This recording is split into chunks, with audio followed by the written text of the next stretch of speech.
మోకాళ్ళ నొప్పులు, disc problems లాంటి అన్ని సమస్యలకు సంప్రదించండి Homeocare international world class homeopathy 9001171550.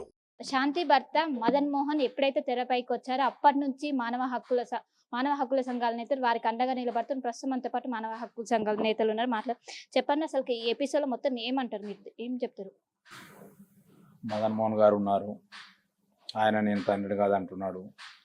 Subhash Reddy గారు ఒప్పుకోలేదు. ఆయన DNA టెస్ట్ కూడా సిద్ధమైనట్లుగా నిన్న మొన్న మీడియాలో చూసాము.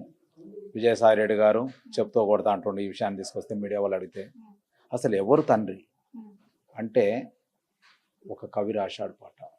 తెగిపడ్డా నింగి చుక్కలం మేము చెత్త కొండి కాడి కుక్కలం అయినా మేం భారతీయులం అయ్యో అయ్యమ్మ లేని అనాథలం కాలు జారిన తల్లి ఎవ్వరో ఖండ కవరమెక్కిన తండ్రి ఎవ్వడో.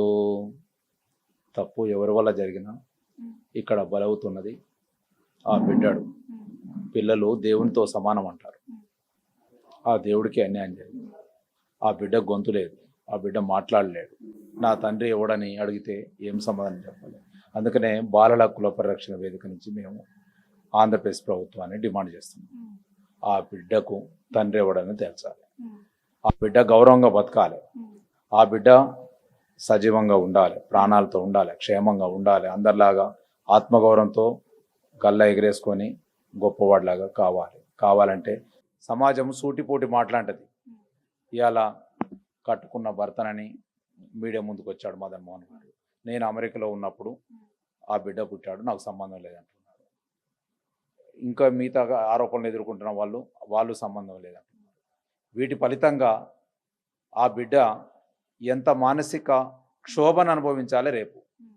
తండ్రి ఎవరనేది తెలియకపోతే ఒక సినిమాలో, పుష్ప సినిమాలో హీరోకు ఇంటి పేరు లేదు. ఇంటి పేరు లేకపోతేనే ఎంతో ఆవేదన గురై సినిమా స్టోరీ అంతా నడిచి పెద్ద ఫైటింగ్ జరగాల్సి వచ్చింది. మరి ఈ బిడ్డకు తండ్రి ఎవరో తెలియకుండా ఈ మీడియా అంతా కూడా 3 రోజుల నుంచి డ్రామాలు నడుస్తున్నాయి. ఆంధ్రప్రదేశ్, తెలంగాణ 2 రాష్ట్రాల్లో పెద్ద చర్చ ఎక్కడ చూసినా ఈ చర్చ జరుగుతుంది. ఒక తల్లి, 3 తండ్రులు, అసలు తండ్రి ఎవరు, ఏం కథ అనేది.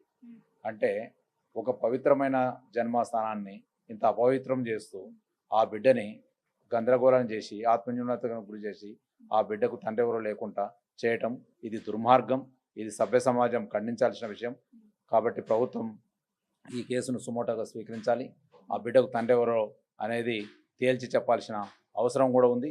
ఈ విషయంలో మేము ఆంధ్రప్రదేశ్ ముఖ్యమంత్రి గారిని, ఆ రాష్ట్ర హోంమంత్రి గారిని, ఆ రాష్ట్రంలో ఉన్న DGP గారిని కూడా కలుస్తాం. ఈ విషయాన్ని నిజాలు నిగ్గుదేల్చి సమాజం ముందు పెట్టి ఆ బిడ్డ ఆత్మగౌరవాన్ని కాపాడటానికి ప్రభుత్వం అన్ని రకాల సత్వర చర్యలు చేపట్టాలని బాలల హక్కుల పరిరక్షణ వేదిక ప్రెసిడెంట్గా మేము డిమాండ్ చేస్తాం. మరిన్ని వీడియోస్ కోసం ఛానల్ ని సబ్స్క్రైబ్ చేయండి. లేటెస్ట్ అప్డేట్స్ కోసం వాట్సాప్ ఛానల్ ని ఫాలో చేయండి. అండ్ లింక్ డిస్క్రిప్షన్ లో ఉంది.